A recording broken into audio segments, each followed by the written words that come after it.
Okay. Yo, what's up? This is Germs. Just finished watching the Gamboa. I'm sorry, the Lopez versus Marquez fight, and yeah, it is what it is. I mean, what I said was gonna happen somewhat started happening. When Gamboa. Sorry, I don't know why I keep calling him Gamboa. When Lopez kept rushing Marquez over and over, and he kept getting clipped by that left hook, right? You see, Marquez coming up into weight. I'm not making any excuses that when every time a person comes up into weight, he loses a little bit of juice, a little zing from his power. You know what I mean? I never. Sometimes, what I believe in, when somebody goes up in weight, at least they kick up in speed, and they can deliver that power a lot more quicker. So that's what I thought that Marquez was gonna do. It was a good scuffle. It was a really good scuffle. You had the very young prospect Lopez, beating, belting Marquez, and Marquez countering whenever he can, and then really hurting Lopez. And a couple times it looked like Lopez could have gotten knocked out if Rafael could have jumped on him a lot easier, a lot quicker. Okay. You see, up to I forgot what round it was, but it was a really good scuffle going back and forth up until I forgot what round, but Marquez quit. Okay, Marquez quit on basically on his stool. You know what I'm saying? That his shoulder was messed up ever since before the fight, ever since training camp, but he didn't want to use that as an excuse to postpone. He didn't want to postpone anymore. Okay, that alone is a champion. You see, a lot of people are commenting, hitting me up and saying, what do you think about this? This guy quit on a stool, he's Mexican. Mexicans don't quit. You know what? You're right. Mexicans don't quit, but you got to remember this. Why do we know Rafael Marquez? He gave us the best trilogy in the world of boxing, the best. Okay, better than Ali Frazier to me. Better than Gotti Ward to me. Better than to me. This trilogy is one of the best ever. Okay, and look at how much Marquez gave himself. He gave us his body. You know what I'm saying? He gave us his life. It's just so we can enjoy this. Right now, when two fighters go to the kind of war that Marquez and Vasquez go through, they leave their soul there. That's where they're. That's it. That's where it stays. Like Corrales, when he did that marvelous Hollywood comeback, it stayed right there. That was the last win he ever won. You left your spirit right there. Okay, so all Marquez wanted to, all this was the passing of the torch from one legend to a young rising star. Okay, that's what it was. Okay, so nobody, I don't think anybody should knock Marquez on why he quit. Look at all these battles, man. Of course he's gonna have wear and tear. He's gonna be a beat up car. Of course he's going to be, man. I think we should give him a break and say, you know what, you fought your heart out. You kept clipping, Lopez, but you know what? Time to come. You already, maybe the weight was too big for you. Big, strong, undefeated. Come on, I think Marquez did what he had to do. Come on, he did what he had to do, man.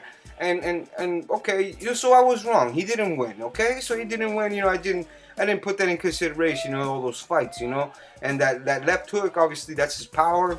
If it wasn't there, well, then it's not there. But this still doesn't make me change my perception, my perspective towards Lopez. It still doesn't. This doesn't do anything about it.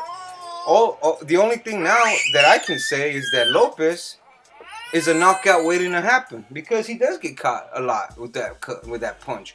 You see, Lopez has a big flaw, one big flaw, and it kept coming out over and over in the Marquez fight. Unfortunately, his shoulder wasn't. I noticed that too. Every time he kept hitting him with that left hook, he kept like slapping Lopez with him. Like, why is Marquez slapping him with the left hook? Like, he's slapping him. Oh, but then when I figured that his shoulder was hurt, okay, I understood that. All right, so there are no excuses. Lopez won. If this fight would have gone and Rafael's shoulder would have still been fine, Lopez still would have won. Okay, so just so you guys can know, I believe he still would have won after watching the fight. Okay, but it still doesn't erase anything. If Gamboa goes up against Lopez, which is one of those things like, you know, too good to be true fights, you know, because not a lot of people want to put undefeated, and bam, bam, bam. Usually that doesn't happen. You know what I mean? Like that'll be another, yeah, you wish kind of fights like Mayweather and Pacquiao. You know what I'm saying? But hopefully the promoters do this right and got Gamboa and Lopez. I mean, okay, I'll tell you like this: if they do get together, Gamboa will knock out Lopez, knock him out senseless. And I'll tell you why. Because that flaw I was telling you about, Lopez gets into autopilot mode. He gets wild, and the one punch he keeps throwing over and over is the right uppercut. He throws uppercuts from far away, and every time he throws that uppercut from far away, that counter left hook, boom, always gets him. Always gets him.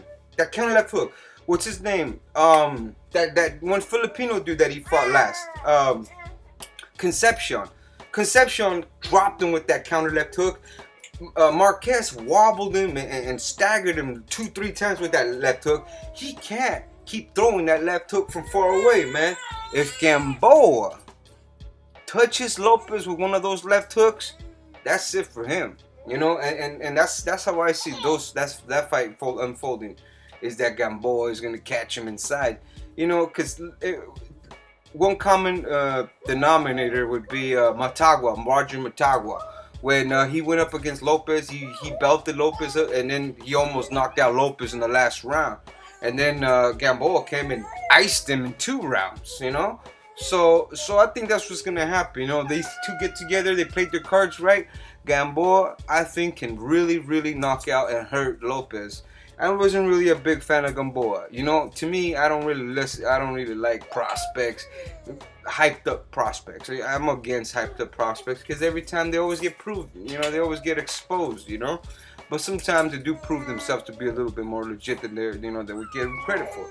But yeah, Gamboa, I guess it's gonna have to do what Marquez was supposed to do. But Lopez, okay, I give you your props. I give you props. You beat an old aging boxer. You know what I'm saying? After wars and years and years. You know what I'm saying? It's okay. I'm not no excuses, man. We're Mexican. We gotta accept our defeat, and that's what it is. It is what it is. But you know what? He's not the next Tito Trinidad, okay? He's not, alright? So everybody get that shit out of your head. He's not here to stay, basically, okay? So, you know, para bom, para bing, that's what it is. And Gamboa, órale, güey, okay? But just to let all you guys know, if any boxer who fights Lopez runs into this, I'll let you know right now, that freaking left uppercut, don't get scared of his power. Go inside of Lopez's reach, because he's long.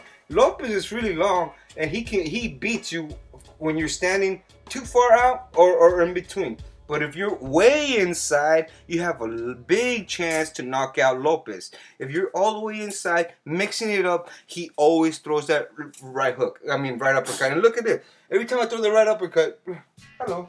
Every time I throw the uppercut, I have to drop my right hand, right? Drop my right hand drop the right hand to look for it. And the left hook comes from this side, so you know it always happens. It always lands on him. Look at the fight and see it. Look at the first round with Concepcion and see it. That right uppercut is his kryptonite.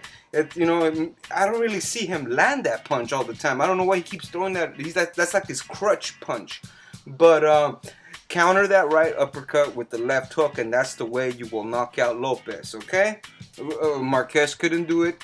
Ay, güey, se te dolió tu hombro, me vale madre. Pues, ¿sabes qué? Para la otra, man. No andes cuiteando, giving us a bad name all the fucking time, man. Because you know what? Us Mexicans have bigger balls and a bigger pride than a lot of fighters out there. You know what I'm saying? And it's just, it is what it is, you know? And, alright, so, he beat him up.